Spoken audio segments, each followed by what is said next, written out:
നയൻതാരയെ പോലൊരു നടിയാകണമെന്ന ആഗ്രഹം പങ്കുവെച്ച് നടി ഗായത്രി സുരേഷ് ഉടനെ ഒരു സിനിമ സംവിധാനം ചെയ്യാൻ പദ്ധതിയുണ്ടെന്നും നടി പറഞ്ഞു.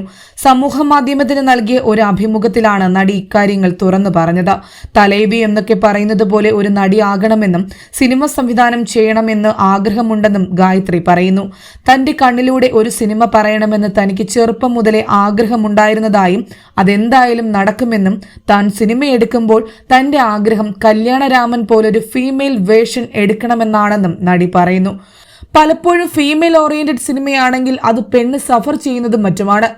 എന്നാൽ അതുപോലെ സീരിയസ് റോളുകൾ അല്ലാതെ തനിക്ക് കല്യാണരാമൻ, പാണ്ടിപ്പട പോലൊരു ഫീമെയിൽ വേർഷൻ എടുക്കണം. താൻ പോസിറ്റിവിറ്റി മാത്രമേ സ്പ്രെഡ് ചെയ്യുകയുള്ളൂ, ഗായത്രി പറഞ്ഞു. ഒരു ബാങ്ക് ഉദ്യോഗസ്ഥ കൂടിയാണ് നടി. കുഞ്ചാക്കോ ബോബൻ നായകനായി അഭിനയിച്ച ജമുന പ്യാരി എന്ന ചിത്രത്തിലൂടെയാണ് നടി ചലച്ചിത്ര രംഗത്തേക്ക് കടന്നു വരുന്നത്. ഗാന്ധർവ എന്ന തെലുങ്ക് ചിത്രമാണ് നടി അവസാനം അഭിനയിച്ചത്.